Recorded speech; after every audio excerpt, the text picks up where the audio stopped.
Hello guys, welcome back to my channel web study. आज की video में हम क्वेश्चंस कंटिन्यू करेंगे। एज यू गाइस नो कि अभी तक हमने न्यू टॉपिक स्टार्ट कर लिया था क्वाड्रिलेटरल्स, जिसकी मैंने बेसिक आपको बहुत अच्छे से एक्सप्लेन करा है।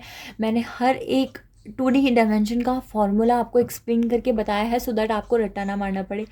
प्लस मैंने क्वेश्चन स्टार्ट कर दिए थे, अभी तक हमने 26 क्वेश्चन तक कर लिया है एंड इस वीडियो में हम 26 ऑनवर्ड क्वेश्चन करेंगे। तो नेक्स्ट क्वेश्चन जो हमारा दैट इज़ 27, और क्वेश्चन रीड आउट करते हैं कि क्वेश्चन में क्या दिया है। The area of a rectangle lies between 40 centimetre square and 45 centimetre square. If one of the sides is 5 centimetre then the diagonal lies between. क्या बोला है इस क्वेश्चन में कि एरिया है ट्रायंगल का, एरिया की रेंज गिवन है कि वो एरिया जो है वो 40 से 45 सेंटीमीटर के बीच में लाई करता है। अब आपसे बोला है अगर उस ट्रायंगल की एक साइड आपको 5 सेंटीमीटर दी है तो उसका डायगोनल कितना होगा। तो जो चीज़ हमें गिवन है वो चीज़ लिखते हैं। यहाँ पर बात किसकी कर रहे हैं, एक रेक्टेंगल की, राइट। एक रेक्टेंगल की जिसकी हमें एक साइड ऑलरेडी गिवन है विच इज़ 5 सेंटीमीटर, ठीक है। डायगोनल पूछा है, एरिया बोला है, एरिया कितने से कितने के बीच में, 40 से लेकर 45 के बीच में है, ठीक है। अगर एक साइड उसकी 5 सेंटीमीटर है तो दूसरी साइड क्या हो सकती है, दूसरी साइड अगर एरिया 40 लें हम तो दूसरी साइड क्या होगी, 5 इंटू 8 होता है तो दूसरी साइड 8 होगी। अगर 45 एज एन एरिया ले तो दूसरी साइड क्या होनी चाहिए, 9 होनी चाहिए, यानी कि उसकी जो दूसरी साइड है वो 8 से 9 के बीच में लाई करनी चाहिए, ठीक है। अब यहाँ पर अगर हमें रेंज दिया तो हम रेंज के बीच में ही बात करेंगे, 8 से 9 के बीच में लाई करनी चाहिए। तो let the first set be this and another will be this, ठीक है। हम बात करेंगे अगर एक रेक्टेंगल है जिसकी दो साइड ये हैं तो उसका डायगोनल क्या होगा, ठीक है। और दूसरी तरफ अगर एक रेक्टेंगल है जिसकी साइड 5 है और 9 है तो उसका डायगोनल क्या होगा, सो दैट हम उसके बीच का डायगोनल की रेंज निकाल पाए, ठीक है। तो उसके बीच में हमें कोई भी दिखेगी तो हम वो टिक कर सकते हैं कि वो होना चाहिए एज अ डायगोनल, ठीक है। तो अगर हम 5 और 8 को ले तो क्या लगाएंगे, यहाँ पर पाइथागोरस थ्योरम लगाएंगे। पाइथागोरस में 64 प्लस 25 करेंगे तो क्या आ जाएगा हमारा, 64 प्लस 25 तो 89 आ जाएगा। और यहाँ पर अगर हम 25 प्लस 81 करेंगे तो ये कितना आएगा, 25 प्लस 81 तो ये आएगा 106। यानी कि जो हमारा डायगोनल है ना वो इन दोनों के बीच में लाई करना चाहिए, राइट। तो देखो अब आपको पता है कि इसका अंडर रूट हमें नहीं निकाल सकते इजीली, हाँ कोई भी बंदा इसका अंडर रूट नहीं निकाल सकता, राइट। तो हम बात करेंगे इसके पास की, मतलब इसके पास जो अंडर रूट लाई करता है वो। यहाँ पर अगर हम अंडर रूट 81 निकालें, राइट, अंडर रूट अगर हम 81 की बात करें तो वो किसका होता है, 9 का होता है, राइट। अंडर रूट 81 क्या होता है, किसका अंडर रूट होता है, किसका रूट होता है, 9 का होता है, ठीक है। अब वहाँ पर अगर हम 106 की बात करें तो ये तो नहीं निकल सकता, बट 100 का पता है हमें, दैट इज 10।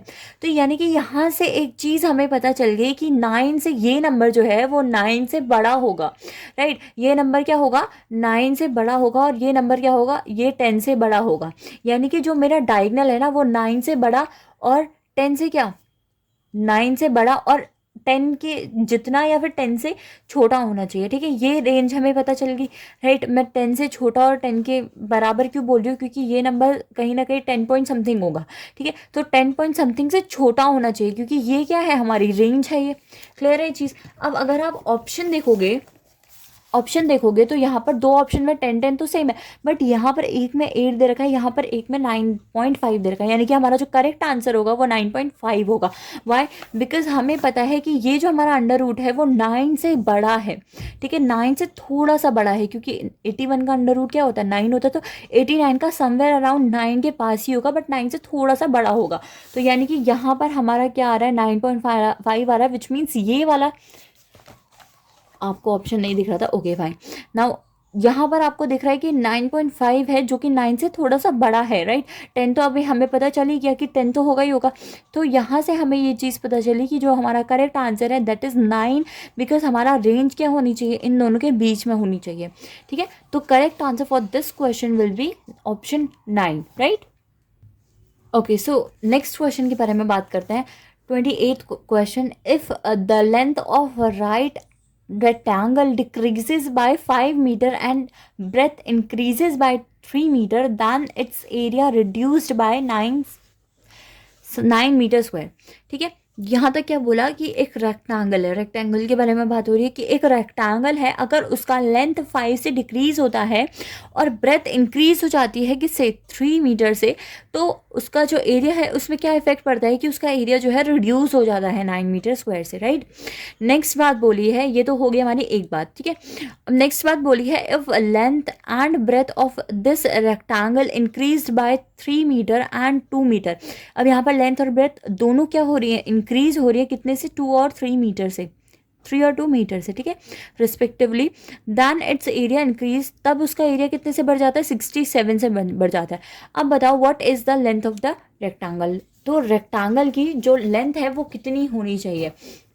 अब यहाँ पर क्वेश्चन में क्या बोला है, पहले क्वेश्चन को देखते हैं कि क्वेश्चन में क्या बोला है. एक रेक्टेंगल है, ठीक है, वन कंडीशन हमारे पास, फर्स्ट कंडीशन क्या दी थी, ये सब मैं इतना आपको समझाने के लिए लिखवाती हूँ, अदरवाइज पेपर में हम ऐसे नहीं करते हैं. राइट, और यहाँ पर सेकंड कंडीशन क्या बोली थी, दोनों कंडीशन के बारे में हम बात करेंगे. फर्स्ट कंडीशन में बोली थी, suppose let the length of the rectangle, let the length of the rectangle be X and breadth will be what, Y. Right, तो फर्स्ट कंडीशन बोली थी कि जो रेक्टेंगल है उसका लेंथ क्या कर रही है, डिक्रीज कर रही है कितने से, 5 मीटर से. राइट, और फिर बोला था ब्रेथ इंक्रीज करिए कितने से, 3 मीटर से. ठीक है, लेंथ आपकी डिक्रीज करिए, ब्रेथ आपकी इंक्रीज करिए, तो ये अब आपकी न्यू लेंथ और ब्रेथ हो गई. तो आपका एरिया जो था ना, एरिया क्या होता है, रेक्टेंगल का एरिया का फॉर्मूला क्या, तो ऐसे मत करना कि एरिया जेड रख लिया, नहीं. रेक्टेंगल के एरिया का फॉर्मूला होता है लेंथ इनटू ब्रेथ. तो पहले आपकी अगर लेंथ एक्स थी, ब्रेथ वाई थी, तो पहले आपका एरिया एक्स इनटू वाई था. ठीक है, अब वो एरिया डिक्रीज हो गया कितने से, 9 से. ये हमारी होगी पहली कंडीशन. नेक्स्ट वाली कंडीशन में उसने क्या बोला, लेंथ और ब्रेथ आपकी स्टार्टिंग में उतनी थी, एक्स और वाई, और एरिया एक्स वाई था. बट अब उसने क्या करा कि आपकी लेंथ बढ़ा दी 3 से, ब्रेथ बढ़ा दी 2 से, तो एट द एंड आपका एरिया जो है वो 67 से बढ़ गया. दो कंडीशन होगी. राइट, ये दो कंडीशन होगी. अब आपसे बोला है कि what is the length of the rectangle. अब आप रेक्टेंगल की लेंथ निकालो. तो यहाँ पर आप ज़्यादा कुछ नहीं कर सकते हो, वही कर सकते हो कि यहाँ से आपकी एक इक्वेशन आ जाएगी. ठीक है, यहाँ से आपकी इक्वेशन क्या आएगी कि एरिया का फॉर्मूला होता है length into breath. Right, area का फॉर्मूला क्या होता है, लेंथ इनटू ब्रेथ. तो मैं वो करती हूँ length into breadth, that will equals to area of the rectangle. ठीक है, और यहाँ पर भी मैंने सेम कर दिया, length into breadth equals to area. ठीक है, तो यहाँ से मेरी एक इक्वेशन बन के आएगी which will be 3x minus 5y equals to 6, because X Y से एक्स वाई कैंसिल आउट हो जाएगा, तो मेरा 5 माइनस 5y और यहाँ से प्लस 3x आ जाएगा. डायरेक्टली आप कर सकते हो. राइट, और यहाँ से मेरा क्या आएगा, 2x plus 3y equals to what, 2x plus 3y equals to 61. ठीक है, तो आप ये चीज़ डायरेक्टली कर सकते हो कि x इंटू ये होगा, y इंटू ये होगा, और 3 2 6 होगा, जो वहाँ जाके 67 से माइनस हो जाएगा, और जो एक्स वाई है वो डायरेक्टली इससे कैंसिल आउट हो जाएगा. यहाँ से आपकी दो इक्वेशंस निकल के आए. ठीक है, अब ये दो इक्वेशंस हैं आपके पास, तो आप क्या करोगे, इनसे आप वेरिएबल निकालोगे. आपको चाहिए क्या, आपको लेंथ चाहिए तो सिर्फ आप एक्स निकालो, वाई पे फोकस मत करो. आपको निकालना क्या है, आपको निकालना एक्स है, तो वाई को एलिमिनेट करो. कैसे करोगे, यहाँ आप 3 से इंटू कर दो, यहाँ आप 5 से इंटू कर दो. राइट, 3 से इंटू करो तो ये 9x minus 15y equals to 18 बन गया. ये चीज़ क्लियर है. और यहाँ पर आपका क्या बनेगा, 10x plus 15y equals to 305. Reason behind कि आपको लेंथ चाहिए. क्वेश्चन में आपसे बोला है कि find the length of the rectangle. ठीक है, इसीलिए मैं क्या कर रही हूँ, ब्रेथ को एलिमिनेट कर रही हूँ. ठीक है, तो यहाँ से आप देखेंगे कि आपकी x की वैल्यू जो है ना वो 17 आएगी. ठीक है, x की वैल्यू क्या आएगी, 17 metre. That will be the length of, that will be your length of the rectangle. ठीक है, तो इस तरह से आपको करना था, जो क्वेश्चन में बोला था वही चीज़ करनी थी. आप ये स्टेप डायरेक्टली भी लिख सकते हो. ठीक है, आपको इतना सब लिखने की ज़रूरत नहीं है, ये सब समझाने के लिए लिखा था. आप डायरेक्टली ये स्टेप दोनों लिख के इक्वेशन सॉल्व कर सकते हो. राइट, तो ये कोई इतना लेंथी वे नहीं था. नेक्स्ट क्वेश्चन देखते हैं. नेक्स्ट क्वेश्चन क्या है, क्वेश्चन नंबर 29 जिसमें बोला है the area of a rectangle whose length is 5 more than twice its width is 75 unit square. What is the perimeter of rectangle. ठीक है, यहाँ पर आपसे बोला है कि एक रेक्टेंगल है जिसका एरिया बताया है. ठीक है, the area of a rectangle जिसकी लेंथ है 5 ज़्यादा किससे, ट्वाइस इट्स ब्रेथ से. मतलब इसकी ब्रेथ अगर आप x लोगे तो उसका दुगना करके उसमें 5 ऐड करके that will be your length of the rectangle.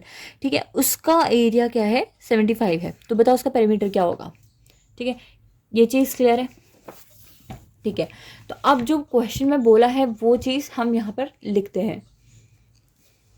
ये है हमारा आंसर 29. ठीक है, तो यहाँ से आप पहले ब्रेथ निकाल लो, ब्रेथ लो अज्यूम करो, लेट इट बी x. तो लेंथ क्या आपकी बन जाएगी, लेंथ आपकी क्या बन जाएगी, twice the breadth plus 5 more. ठीक है, ट्वाइस द ब्रेथ और उसमें 5 more, that will be your length. आपसे एरिया क्या बोला है, एरिया क्या है, एरिया है 75 यूनिट स्क्वायर. ठीक है, 75 यूनिट स्क्वायर. ये आपको इन्फॉर्मेशन दी है क्या, किसमें, क्वेश्चन में. ठीक है, अब आपको क्या करना है, आपको यहाँ से लेंथ निकालनी है, लेंथ निकालनी है और ब्रेथ निकालनी है सो दैट आप पेरीमीटर निकाल सको.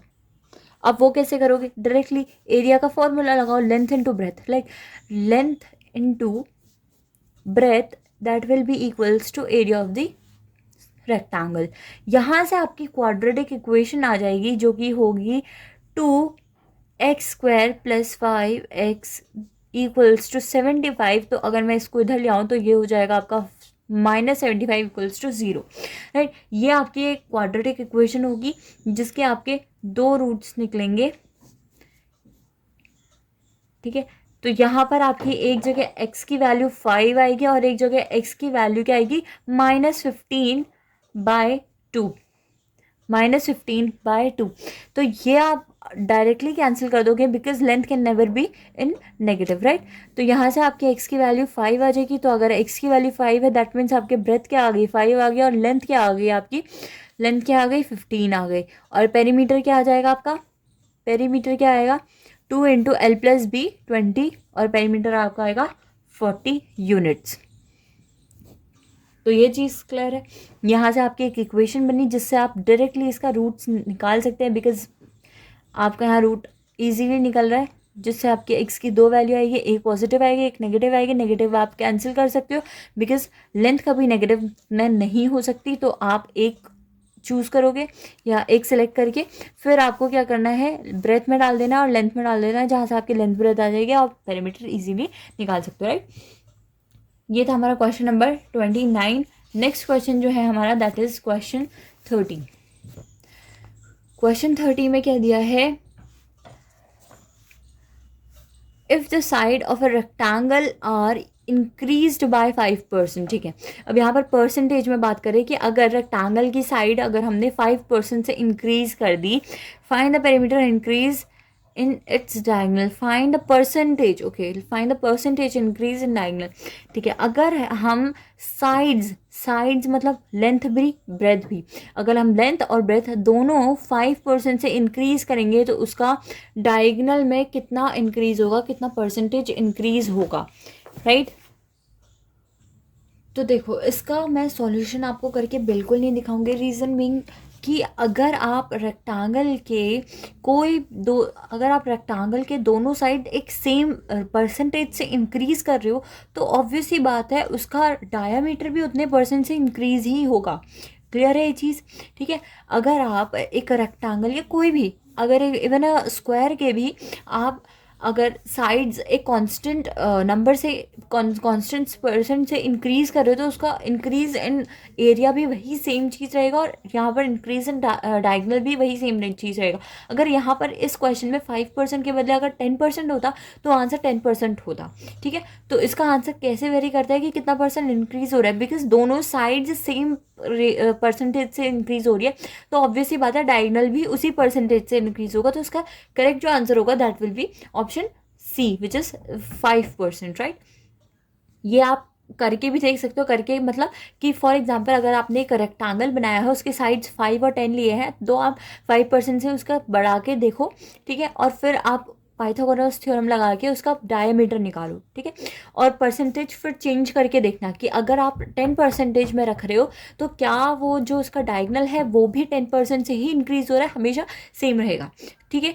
नेक्स्ट क्वेश्चन देखते हैं। If each of the dimension of rectangle is increased by 200%, the area is increased by, यहाँ पर क्या बात हो रही है, if each of the dimension, ठीक है, रेक्टेंगल के इज इंक्रीज्ड बाय 200%, तो एरिया कितने से इंक्रीज होगा। ईच डायमेंशन मतलब उसका डायगनल भी, लेंथ भी, ब्रेथ भी। मैंने क्या बोला, लेंथ और ब्रेथ अगर दोनों सेम परसेंटेज से इंक्रीज हो रहा है, दैट मीन्स उसका जो डायामीटर है वो भी उसी परसेंटेज से इंक्रीज होगा। इसीलिए यहाँ पर तीनों चीज़ बोली है। क्लियर है चीज़। तो उस केस में बताना है आपको एरिया कितने से इंक्रीज होगा, राइट। तो इसका मैं आपको प्रैक्टिकली सॉल्व करके दिखाती हूँ कि इस टाइप की क्वेश्चंस आप कैसे करोगे फटाफट से। कुछ नहीं करना है, ना डायग्राम बनाना है ना कुछ करना है। अभी तक मैं डायग्राम क्यों बना रही थी, आपको समझाने के लिए। अब आप इतने कैपेबल हो कि आप बिना डायग्राम के समझ सकते हो, राइट। तो यहाँ पर अगर मैं बात करूँ, रेक्टेंगल की बात हो रही है, तो सपोज सबसे ईजिएस्ट नंबर होता है 10, 20, ठीक है। मैंने लेंथ ले ली, ब्रेथ ले ली, 10, 20। अब मेरे को क्या करना है, 200% से बढ़ाना है। यहाँ पर बच्चे कंफ्यूज होंगे कि 200% तक बढ़ाना है, तो वो क्या करेंगे, इसको 20 कर देंगे, डबल कर देंगे, क्योंकि यहाँ पर 200% दिख रहा है। बट उनको ये चीज़ समझ नहीं आ रही कि बाय 200%, दैट मीन्स कि ये रहेगा, इसमें 200% जितना ज़्यादा बढ़ के आ रहा है उसको ऐड ऑन करके ये आपका होगा असली लेंथ, यानी कि 200% से बढ़ाना है। 10 तो है ही, अब 10 का 200% कितना होता है, 20, तो उससे बढ़ाना है, यानी कि टोटल आपका 30 हो जाएगा, ठीक है। तो यहाँ पर कितना हो जाएगा आपका, 60 हो जाएगा। इसका 200% 40 निकलता है, 40 + 20 इज 60, ठीक है। तो यहाँ पर आपका एरिया क्या निकलता है, लेंथ इंटू ब्रेथ, तो 200 निकला। यहाँ पर लेंथ इंटू ब्रेथ, तो यहाँ पर आपका 18,000 निकला, 1800 निकला। क्लियर है चीज़। अब आपसे बोला है कि increase the area increase by, ठीक है, कितना आपका एरिया बढ़ा है, कितना आपका एरिया बढ़ा है। ये नहीं पूछा, ये नहीं पूछा कि कितना आपका एरिया है, मतलब कि मेरे बोलने का क्या मतलब है कि आपका एरिया जो है वो कितना परसेंट है आपके प्रीवियस एरिया से, ये नहीं पूछा। दोनों चीज़ों में डिफरेंस है, दोनों चीज़ों में डिफरेंस है, ये बहुत बारीकी से समझना। दोनों कंडीशंस में डिफरेंस है। डिफरेंस क्या है वो बताती हूँ। अगर आपका क्वेश्चन होता कि आपका area what is the increased area in percentage, ठीक है। और यहाँ पर आपका पूछा है जो क्वेश्चन है कि how much increased area in percentage. दोनों क्वेश्चन में डिफरेंस है। What is the increased area in percentage, कि आपका जो इंक्रीज्ड एरिया है, जो आपका न्यू एरिया है विच इज इंक्रीज्ड एरिया, वो कितना है परसेंटेज में। तो आप अपना इंक्रीज्ड एरिया प्रीवियस एरिया से डिवाइड करोगे और उसको परसेंटेज में निकालोगे, तो ये आपका कितना निकलेगा कि ये आपका 900 है, 900% इंक्रीज्ड निकला है। How much increased in area, how much का क्या मतलब है कि कितना बड़ा है। सी ये जो आपका 1800 है, इसमें से 200 तो पहला का है ना, तो बड़ा कितना है आपका, बड़ा है 1600, राइट। 1600 बड़ा है कितने से, 200 से, और परसेंटेज में निकालना है, तो ये आपका कितना निकलेगा, 800%। और क्वेश्चन में आपसे यही चीज़ पूछी है, यही चीज़ पूछी है, तो दोनों चीज़ों में डिफरेंस पता चल गया। अगर क्वेश्चन में आपसे इस ये वाला चीज़ पूछी जाती है तो आपको पता है ना कैसे निकालना है, और अभी तो ये आपसे पूछे गए, तो आंसर क्या होगा, 800 होगा। तो ये दोनों चीज़ क्लियर है।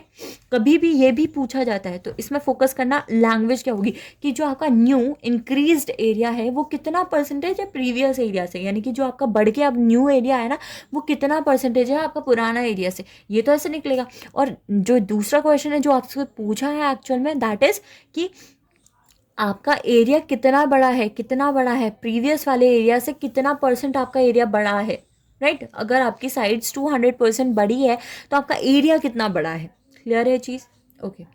तो ये वीडियो हम इसी क्वेश्चन में एंड करते हैं, बिकॉज ये सारी चीज़ें बहुत इंपॉर्टेंट थी। तो मैं चाहती हूँ कि आप इसको एक बार दोबारा देख के रिवाइज कर लो, बिकॉज इस टाइप की क्वेश्चंस बहुत देखे जाते हैं एसएससी एग्ज़ाम में। तो अभी हम यहीं पर एंड करते हैं। बाकी मैं नेक्स्ट वीडियो में कराऊंगी आपको questions. Thank you so much guys for watching this video. For more such videos please do like, share with your friends, and if you haven't subscribed my channel, do subscribe and don't forget to press the bell icon. Thank you so much.